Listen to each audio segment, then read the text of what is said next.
दोस्तों, जैसा कि आप सबको पता होगा कि आज के समय कई रीजन और ऑलमोस्ट सारी कंट्रीज़ को कई सारे इन्वायरमेंटल चैलेंजेस का सामना करना पड़ रहा है। फिर चाहे वो ग्लोबल वार्मिंग हो, क्लाइमेट चेंज हो, डिफॉरेस्टेशन हो या फिर एक्सटेंशन ऑफ स्पेसीज़ हो, प्रजातियों का विलुप्त हो जाना हो। ये कुछ ऐसे चैलेंजेस, कुछ ऐसी समस्याएं हैं जिससे आज के समय दुनिया की लगभग सारी कंट्रीज सफ़र कर रही हैं। As per the new report from International Centre for Integrated Mountain and Development ICIMOD, जो कि एक इंटरनेशनल इंटर गवर्नमेंटल सेंटर है जहां माउंटेन से रिलेटेड रिसर्च, सर्वेस और उनसे रिलेटेड कुछ रिपोर्ट्स पब्लिश किए जाते हैं।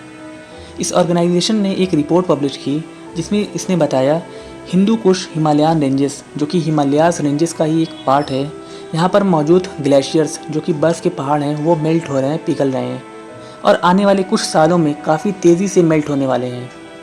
आपकी जानकारी के लिए बता दें कि इस रेंजेस में, इस पार्ट में, जो कि हिंद कुश हिमालयाज रेंजेस, इस पार्ट में सबसे ज़्यादा ग्लेशियर्स मौजूद हैं, यानी इस एरिए में सबसे ज़्यादा ग्लेशियर्स यानी बर्फ़ के पहाड़ मौजूद हैं।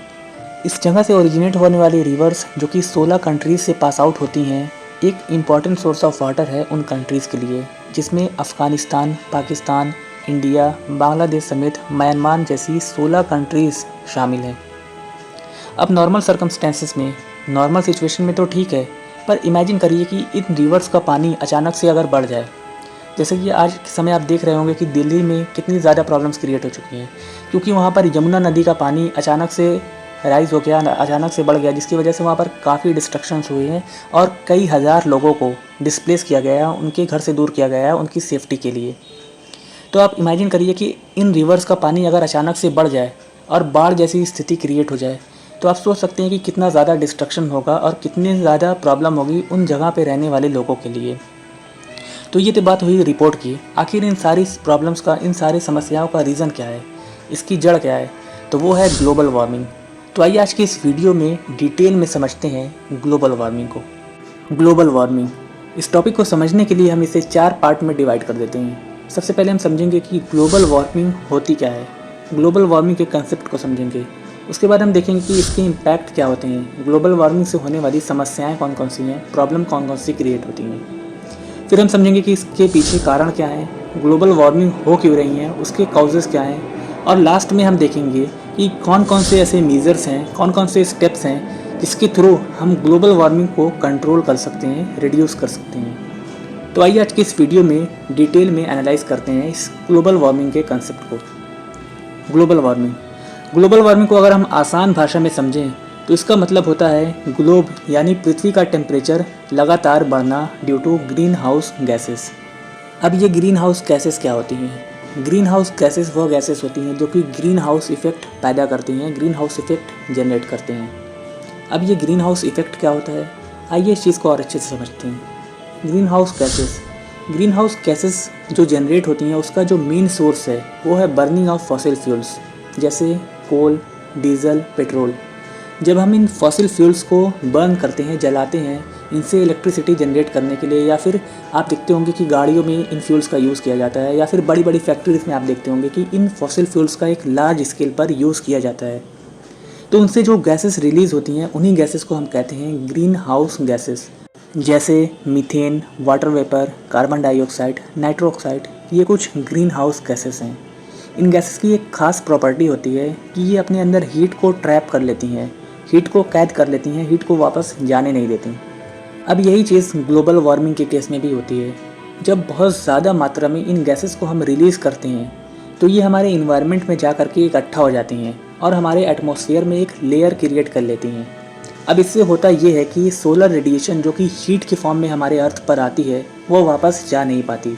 जैसा कि अभी हमने डिस्कस किया है कि इन गैसेस के अंदर एक ख़ास प्रॉपर्टी होती है कि वो हीट को ट्रैप कर लेती हैं, हीट को कैद कर लेती हैं, हीट को जाने नहीं देती वापस। अब इससे होता ये है कि जब ये सोलर रेडिएशन वापस अर्थ से वापस जा नहीं पाती तो जाहिर सी बात है धीरे धीरे हमारे अर्थ का टेम्परेचर इंक्रीज़ होने लगता है और इसी फिनोमिना को हम कहते हैं ग्लोबल वार्मिंग। दोस्तों, ग्लोबल वार्मिंग क्या होती है, आशा है कि इसका एक बेसिक आइडिया आप लोगों को हो गया होगा। अब आइए आगे बढ़ते हैं और देखते हैं कि ग्लोबल वार्मिंग के इम्पैक्ट क्या हैं, ग्लोबल वार्मिंग से होने वाली समस्याएं कौन कौन सी हैं। सबसे पहला है मेल्टिंग ऑफ ग्लेशियर्स। अब जैसे जैसे हमारे अर्थ का टेम्परेचर बढ़ेगा, वैसे ही जो आर्कटिक और अंटार्कटिका जैसे कई रीजन जहाँ पर भारी मात्रा में ग्लेशियर्स मौजूद हैं, बर्फ़ के पहाड़ मौजूद हैं, वो मेल्ट होना स्टार्ट हो जाएंगे। जाहिर सी बात है, जब अर्थ का टेम्परेचर बढ़ेगा, जब टेम्परेचर इंक्रीज़ होगा तो बर्फ़ जो मौजूद है वो मेल्ट होना स्टार्ट हो जाएंगे, पिघलना स्टार्ट हो जाएंगे। अब जो वो ग्लेशियर जब पिघलेंगे तो वो पिघल करके कहाँ जाएंगे? ओशियंस में जाएंगे, और इससे होगा ये कि जो ओशियंस का लेवल है वो बढ़ना स्टार्ट हो जाएगा। आज की सिचुएशन आप देख सकते हैं कि दिल्ली में सिर्फ एक रिवर का वाटर लेवल बढ़ गया है तो उससे इतनी सारी प्रॉब्लम क्रिएट हो चुकी हैं। हज़ारों लोगों को डिस्प्लेस किया गया है, उनकी सेफ्टी के लिए उनको उनके घर से दूर किया गया है। तो अब आप इसी से अंदाज़ा लगा लीजिए कि अगर ओशियंस का लेवल बढ़ जाए तो उससे कितनी ज़्यादा तबाही हो सकती है, कितना ज़्यादा डिस्ट्रक्शन हो सकता है। बहुत सारे ऐसे आइलैंड्स हैं जो कि समुद्र के बीचों बीच मौजूद हैं, वो तो फ़ौरन ही डूब जाएंगे। साथ ही साथ कुछ ऐसे कोस्टल एरियाज़ भी हैं जहाँ पर सबसे ज़्यादा खतरा होगा। इसके अलावा आज के समय हमें जगह जगह पर वेदर डिस्टर्बेंस देखने को मिल रहे हैं। गर्मियों में टेम्परेचर इतना ज़्यादा बढ़ जाता है कि किसी भी इंसान के लिए बर्दाश्त करना मुश्किल होता है। वहीं ठंडियों में टेम्परेचर इतना ज़्यादा डिक्रीज़ हो जाता है जिसकी कोई हद नहीं। कई बार ऐसा होता है कि सीज़न होने के बाद भी बारिश नहीं होती, और कई बार बेमौसम इतनी ज़्यादा बारिश हो जाती है कि बाढ़ की जैसी स्थिति क्रिएट हो जाती है। इन सारी समस्याओं का अगर हम रीज़न जानने की कोशिश करें तो वो होगा ग्लोबल वार्मिंग। तो ये हमने बात की ग्लोबल वार्मिंग से होने वाले इम्पैक्ट के बारे में, ग्लोबल वार्मिंग से होने वाली समस्याओं के बारे में। अब हम देखते हैं कि ग्लोबल वार्मिंग हो क्यों रही है, ग्लोबल वार्मिंग होने के कारण क्या हैं, रीजंस क्या क्या हैं। सबसे पहला रीज़न है फॉसिल फ्यूल्स को जलाना। जैसा कि अभी हमने थोड़ी देर पहले डिस्कस किया है कि जब हम फॉसिल फ्यूल्स यानी पेट्रोल, डीजल या फिर किसी भी फॉसिल फ्यूल्स का इस्तेमाल करते हैं इलेक्ट्रिसिटी जनरेट करने के लिए या फिर पावर जनरेट करने के लिए, तो उस दौरान जो गैसेस रिलीज़ होती हैं वो गैसेस ही सबसे बड़ा रीज़न है ग्लोबल वार्मिंग का। दूसरा है डिफॉरेस्टेशन। डिफॉरेस्टेशन का मतलब होता है बहुत लार्ज स्केल पे पेड़ों को काटना, जंगलों को ख़त्म कर देना। हम सब जानते हैं कि फॉरेस्ट हमारे लिए कितना ज़रूरी है। हम अपनी डे टू डे एक्टिविटीज़ में जितनी भी हार्मफुल गैसेस रिलीज़ करते हैं, फॉरेस्ट में मौजूद ये पेड़ उन सारे गैसेस को अपने अंदर एब्जॉर्ब कर लेते हैं, ट्रैप कर लेते हैं। पर सोचो कि अब जब ये फॉरेस्ट ही नहीं होंगे तो उन हार्मफुल गैसेस को ट्रैप कौन करेगा। इसीलिए डिफॉरेस्टेशन को भी हम one of the major factor मान सकते हैं ग्लोबल वार्मिंग का।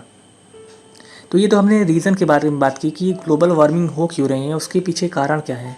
अब हम कर क्या सकते हैं, इसके उपाय क्या हैं, मेजर्स क्या क्या हैं। तो इसका सीधा जवाब है कि हमें कम से कम फॉसिल फ्यूल्स का यूज़ करना चाहिए और एक रिन्यूएबल सोर्स ऑफ एनर्जी की ओर शिफ्ट होना चाहिए, जैसे wind energy, solar energy etcetera. दूसरा, हमें कम से कम डिफॉरेस्टेशन करना चाहिए, डिफॉरेस्टेशन पे कंट्रोल करना चाहिए, जिससे हम काफ़ी हद तक ग्लोबल वार्मिंग को कंट्रोल कर सकते हैं।